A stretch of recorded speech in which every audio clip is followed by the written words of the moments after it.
Good morning, good afternoon, good evening. Welcome to So You're Thinking About Being a Chief of Staff. My name is Leigh Felton, and this is where we pretty much try to talk about all things Chief of Staff. We try to answer any questions that you may have. This is an opportunity. As people know, I try to really help others understand the chief of staff role. It is so important. And a lot of times it is so misunderstood that we try to bring clarity to the role to both those who are interested in the position, whether you're in the role right now, whether you're doing the role, you just don't have the title, or whether you're thinking about, gosh, I keep hearing that I would be a good chief of staff. What actually does that mean? To the recruiters and the CEOs and other executives who are looking to get a chief of staff partner and looking for things that they should be aware of when it comes to the chief of staff position. So hello, hello, hello. Good morning, good afternoon, good evening. Want to start with the way that I always start. Is anybody out there? I'm the kind of person, I love to engage in conversation. And I know in this type of forum, the way that we have conversation is through the I am window. So if you're out there and you're joining me, would love to hear from you, to say hi. Where are you calling? Where are you calling in from? Why are you here? And as everyone hopefully is getting to the point of saying hi and good morning or good afternoon, we have people from all over the globe join us. So I know on a Friday morning, afternoon, or evening, I sincerely appreciate you taking the time out of your day to join me for a few minutes to talk about what I consider a very, very important topic. So today we are going to dive into what is a chief of staff, what to look for in a chief of staff job description, and why does it even matter? But before we get there, let's just first start with my poll of the week. So if you follow me on LinkedIn, you will see that I typically every other week will post a poll, a question, just kind of getting to understand how people are thinking, feeling, et cetera, et cetera. And so to go along with this particular topic, the poll that I posted was, what is the best, well, there's obviously a best way, I think, to getting a job, but what is the likelihood of getting a job, of landing a job? And you had three options. The first option was what I think most of us do. We see a job on LinkedIn, hopefully it's an easy apply and you push the button and there you go. But then you apply for the job on LinkedIn. Or I have done this as well. I see a job on LinkedIn. It has the hiring manager or the recruiter right there. I reach out to the hiring manager or the recruiter, just kind of saying, hey, this is who I am. Should I, is this something that you feel that I might be a good fit for? So is it that blind, I don't know you, but I see you posted a job, and before I apply for it, let me just, reach out and say hi. So A, do you just apply for the role through the normal channels, whether that's LinkedIn or through the job description? Do you reach out to the recruiter, hiring manager, blindly, somebody you don't know, just to say hi? Or C, is truly the only way to land a job these days is to have an in, to know someone who can recommend you for the role.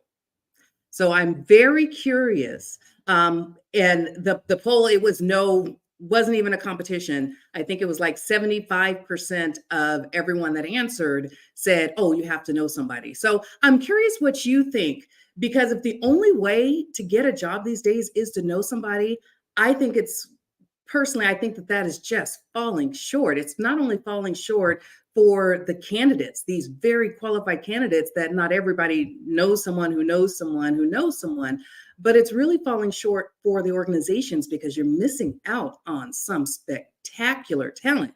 So what do you think? Do you think that you can actually these days still land a job by either A, just applying for it, going through the application process, or B, that you can, you should reach out to the hiring manager recruiter. C is an obvious one. Yes, I know we all wish we had somebody that had an in to the perfect job, but unfortunately, from my experience, it doesn't work that way. So, what do you think? So, while you are putting in your answers, let's just go say hello, hello, hello, Linda from Washington, D.C. I have plans this year. I have a friend there who I have promised that I made the commitment that I am getting to DC in the next few months. And hello, Christina. You're in South Seattle. Nice to see you. Yes, I'm in the Woodinville area. As you know, we all say Seattle just to not confuse it with the other Washington. So, hello to everyone who is out there saying hello. Does anybody have any thoughts before we jump into what the purpose and the meaning and the things to look for in a job description? Does anybody have thoughts about how do you actually get a role? Can you get a role through just an application? Anyone? Anyone? I feel like there's Bueller's Day Off, Anyone? Anyone? Are you out there? Okay. I was gonna say, hey, I can sit here and do this. I would love to hear from you too, because I need to know, I can sit here and ramble and I can talk. If you know me, I can talk. But actually talking about things that are meaningful, um, from your perspective is what matters to me. So the more that you tell me kind of how you're thinking, what's on your mind, whether something resonates or what you're going through, your experiences, the more that I can actually tailor these conversations specifically to what you need. So what do we have here? So Heather says, I think it's both, but more networking and reaching out and making sure that you are excited and want to know more about the position. I agree, Heather, and I know that there are people who are in fortunate situations that, from a job hunter perspective, you pretty much get to choose. It's like I'm not in a hurry. I'm either in a job that I love, and if the right thing comes along, or I'm in a financial stable position where I'm going to just wait and make sure it's the right thing. And I also know that there are individuals out there who especially over the last year, I think there was like 180,000 in tech positions that have been laid off. And so a lot of individuals are also in the situation where this is what I do. I'm a business program manager. I'm a chief of staff. I need a job. I'm good at my job. Please, I'm willing to take a role. And even if it's not quite the right thing, the best thing, I'm willing to take it. So I know that there's all types of people out there in all types of situations, but just know when you are running away from something, you're too busy looking back to actually look to what you're running into. So it's just good advice, just like Heather says, to make sure that you know about the position, even in those desperate situations. So Christina is saying, it's a hybrid, networking events, mixers, and so networking face to face. So I would still say that that's a networking. So even though you didn't know your boss before you went to the event, that face to face conversation and being able to be in the room and getting to know one another, that makes a huge difference. But a lot of people, like I said, don't have that opportunity. Okay. Thank you very much for your input. Feel free to continue to say hello, Heather from Chicago, say hello or give thoughts about that, because what we're going to jump in now is actually thinking about the chief of staff role and the job descriptions. And you might say to yourself, Leigh, we know how job descriptions pretty much get created these days. So you either just take a job description. How many of us literally, when we're looking at these roles on LinkedIn, we see jobs that you just replace one company name with another company name, and it pretty much looks like the exact same job description. So that is pretty much for a lot of organizations, especially those that don't thoroughly understand the chief of staff role. A lot of those organizations will just kind of scrape current JDs and say, okay, yep, this sounds good. This sounds good. Let's just throw it in there and boom, we have a job description.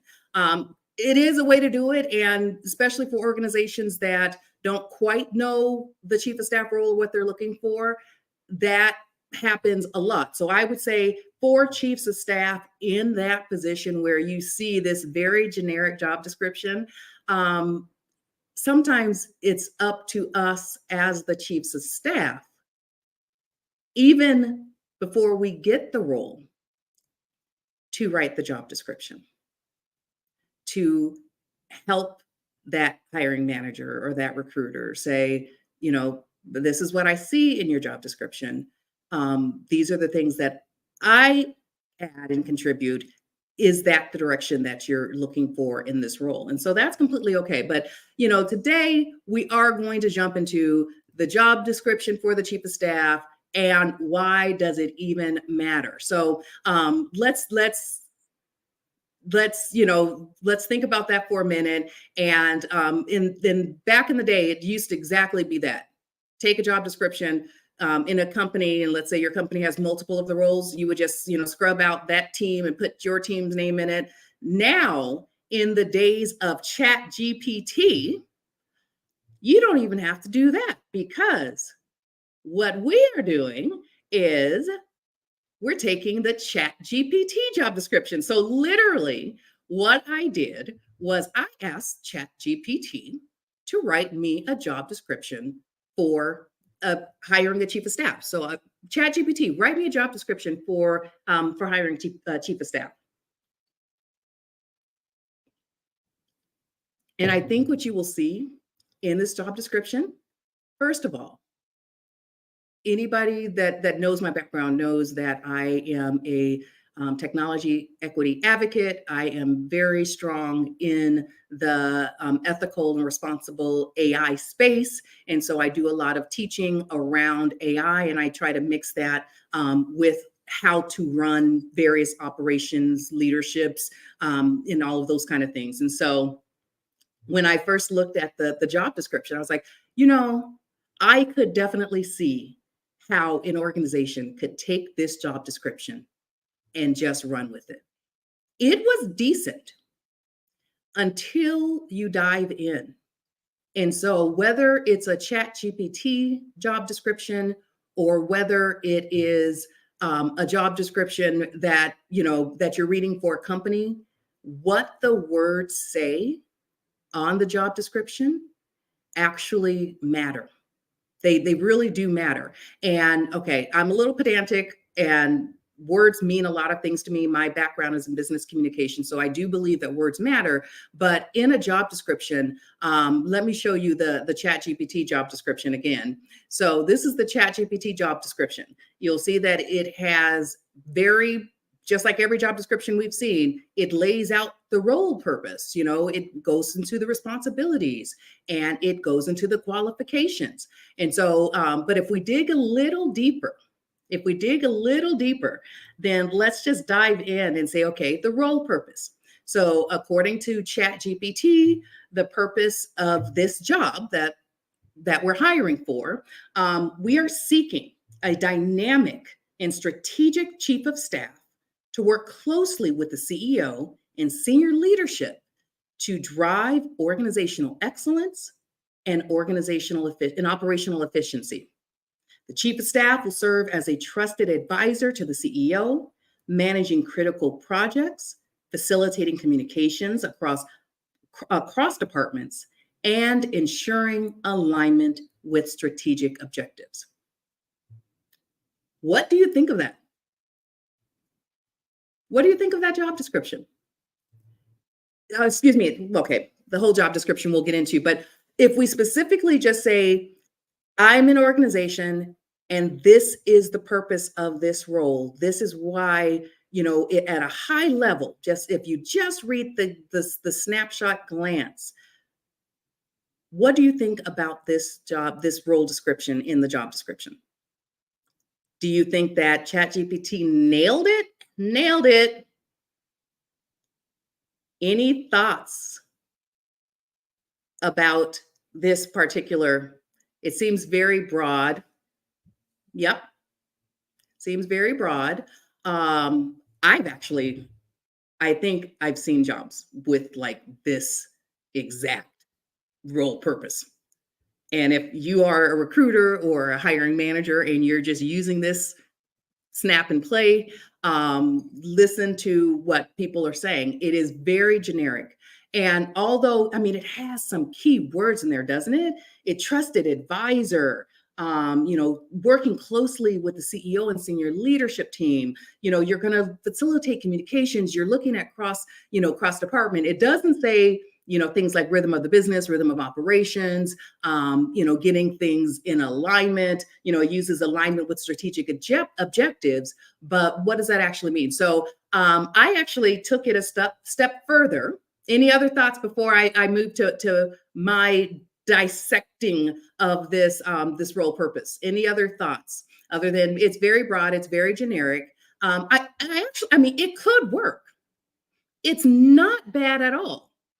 And if you really don't know what you're looking for, this purpose is exactly what most people generically think about the chief of staff role. That you can just plug and play, and it's like, okay, it's this partner, it's this person that kind of brings things together, and it's gonna, organize things for us, and then, make sure that different departments across the company are communicating.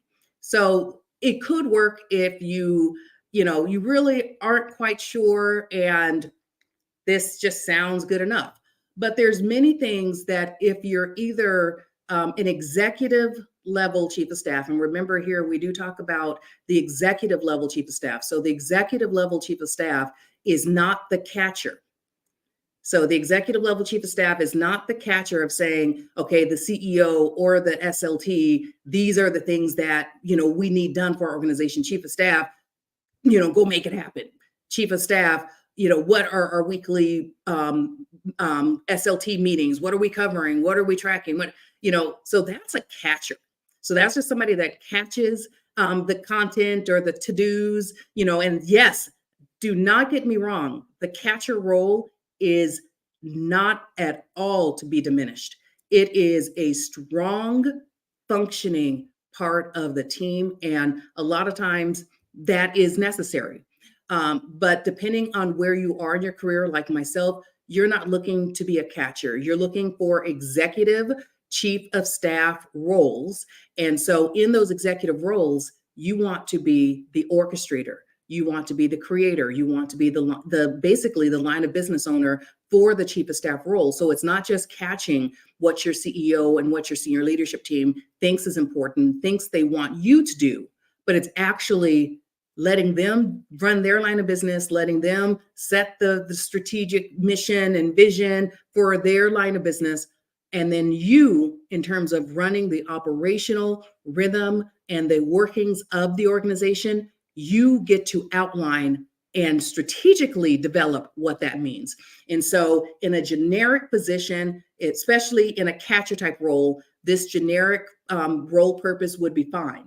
But as a strategic executive chief of staff, there are things that you should definitely look for when it comes to the purpose of the role. So first, blah, blah, blah, blah, blah, dynamic. Dynamic. There are many, many words that can be used, and I see the word dynamic a lot. And so if you're going to use just filler words as a recruiter or as a hiring manager, if you're going to use filler words, think about the type of person you need in that chief of staff position. Do you need somebody who can basically get she's done? So you need somebody who is, a strong go-doer, action-oriented. If you need somebody who it's a volatile situation at your organization and you need somebody who can really listen and who can, understand all sides and perspectives of the situation, then think about words that coordinate with that personality type. I would highly avoid just throwing in generic words just for the sake of making it longer or making it appear smart. but actually think about the personality of the person that would best, be suitable for the gaps and the struggles that your organization is going through. And so it's not just about, hey, we want somebody that's going to make us all get along. And I say this all the time, a friendly, everybody's best friends senior leadership team, that is one of the most dysfunctional types of leadership teams. So be very careful of trying to build a leadership team where everybody just gets along and agrees and, where there's no conflict or friction. That is actually not a very healthy situation. But if we dive into the role purpose for ChatGPT's chief of staff job, like I said, dynamic. If you're going to use generic words, think about the personality. Strategic chief of staff. I love the fact that, and you see that word is underlined. I love the fact that ChatGPT said strategic chief of staff, because it does tell me that you're looking for somebody that will be part of the thought process, the thinking, the analysis behind the why.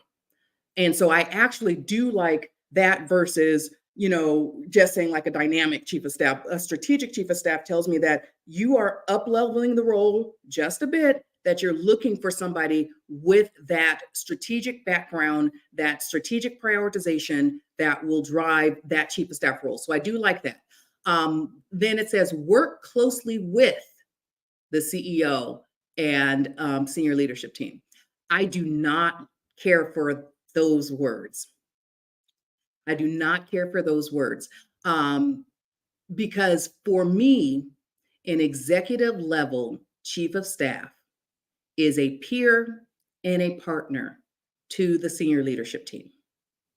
And an executive level chief of staff should be able, if required, to step into and help run any of those lines of businesses if the gap is if the gap is there, even for a short period of time, if there's a gap. So it does need to be a partner. And so what I would be looking for, instead of words like work closely with, because again, that tells me that you are working with them. You're not part of them. You're not a peer to them. You're not a partner with them. So instead, I would be looking for words like partner. And I especially like the job descriptions that specifically point out that you are part of the SLT. So if your chief of staff, even though they are running and facilitating and directing those SLT meetings and offsites and the way that team operates together, the chief of staff should still be part of the SLT. So there's times where they need to, from their perspective, provide relevance, provide context and insights, and have an equal opportunity and seat at the table. And so that's one of the reasons as well. We're not getting into like, for instance, the leadership team meeting agenda, but it's not the chief of staff that just goes and tries to figure out the leadership team meeting agenda. And so because that there's many things from all lines of business on this agenda that needs to be discussed, the chief of staff should actually be very, very much ingrained and integrated as a partner and as a peer sitting on the leadership team. And then it says, CEO and senior leadership team, to drive organizational excellence. Okay, I'm so guilty of this myself. I will use the term organizational excellence in a minute. But when I see that in a job description, drive organizational excellence, there's nothing wrong with seeing it, but it's also okay. And when you talk about questions during the interview process, it's also okay to dive into what exactly does that mean? Do you have organizational excellence today? What needs to be improved? And, we're talking about organizational excellence. Are we talking specifically about culture there? So is the chief of staff going to be responsible? And I've had roles where I was responsible for the culture, for the health, for the environment of the organization. And so is that what we're talking about there? Are we talking about, if do they mean there, it truly is about expectation setting. So what do you dive into that word? Don't just take it at face value that everybody's saying the same thing when they're talking about a chief of staff role. And then, I do, and I've underlined it, trusted advisor. And it's not just trusted advisor, it's confidant, it's friend. I say friend, but there are situations where I have been friends with my executives. But we do have to get along, and we do have to have a trusted and respectful relationship. Without that trusted and respectful relationship that works both ways, it's not just the executive that expects, okay, you're going to be there for me and you're going to, do all the things that I say, but it is a two-way street. It's a two-way street when it comes to that trusted and respectful relationship. And so that's one of the things that I always say to look for in the job description, that it does have that confidant, that it does have that partner, that collaborator with the CEO. And then the other thing that I liked here is across departments. And so that tells you there's some chief of staff roles where you don't get to touch the business.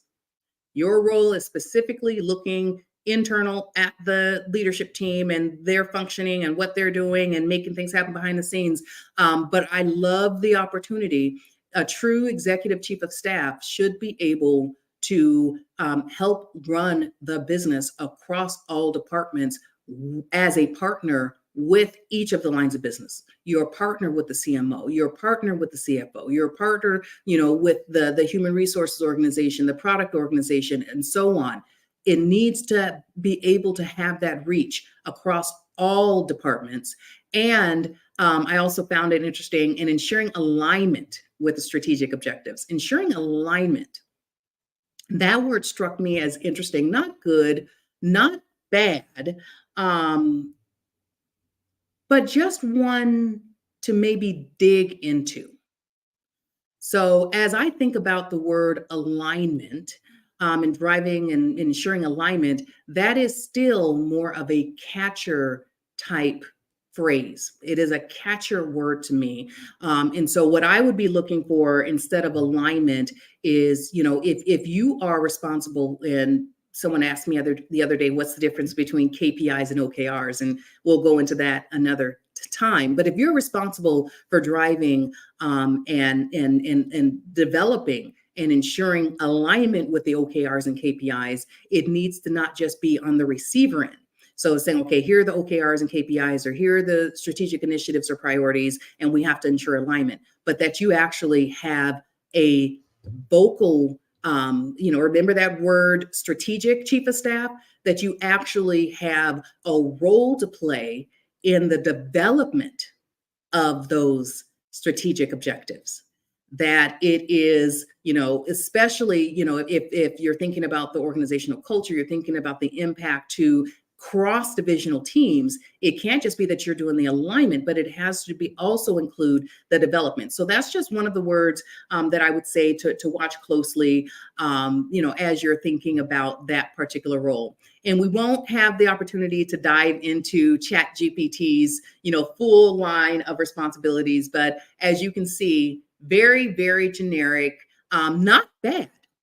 Again, I am highly impressed with the level of representation that ChatGPT has for a chief of staff role. You'll see that there is nowhere in this list of responsibilities that says coordinate travel or manage complex calendars.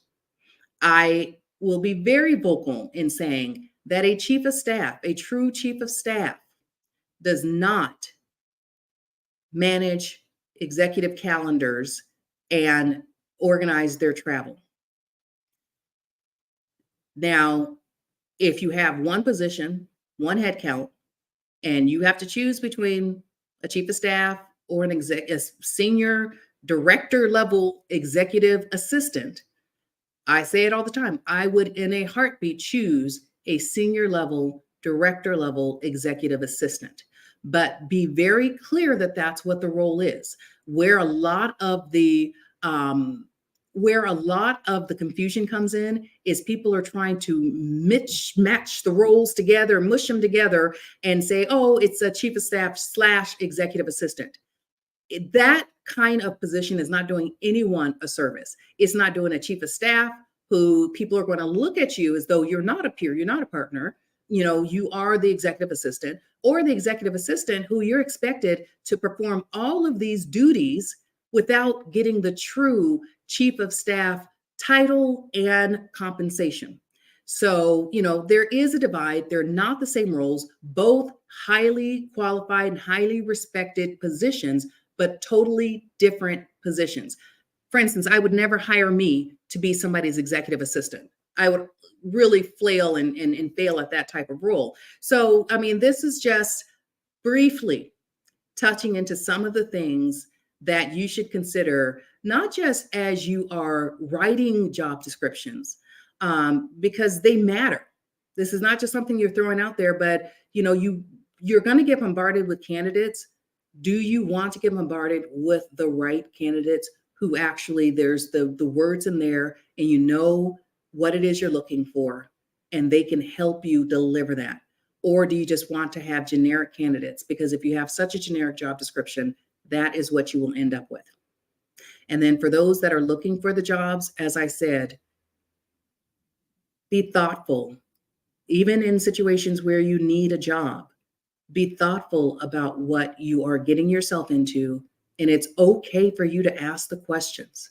It's okay for you to get clarity. It's okay as a chief of staff, even through the job interview, for you to help them, meaning the CEO, the organization, the SLT, understand what they need. Because a lot of times they don't know. And an executive level chief of staff will truly step up and take on that responsibility even prior to being hired. Okay, we are finished with the session. I know we went a minute over. I sincerely, again, appreciate everybody who was able to join today. Next week, I am so excited to launch a new series called Lead, Thrive, Revive. And it's about one of my passions, as you know, is authentic leadership and showing up as your authentic self. And that is when true innovation happens. And I will be joined by Dr. Diane, who is a Harvard studied psychologist who specifically focuses on burnout. And so it's going to be an amazing session, and I think you'll enjoy it. So hopefully you are able to join us for that. I hope that you were able to get something interesting out of this session. If there is a topic that you would like to see in the future, like for me to specifically focus on, please feel free to reach out to me on LinkedIn.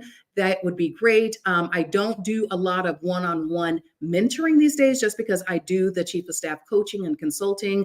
And so this is the opportunity for me to do that peer mentoring with all of you and to just, try to answer your questions that not only you have, but I'm sure there's hundreds of other people that have the same questions. So please reach out if there's something specific you would like to be covered. I look forward to seeing you in a couple of weeks. Take care and have a beautiful, beautiful weekend.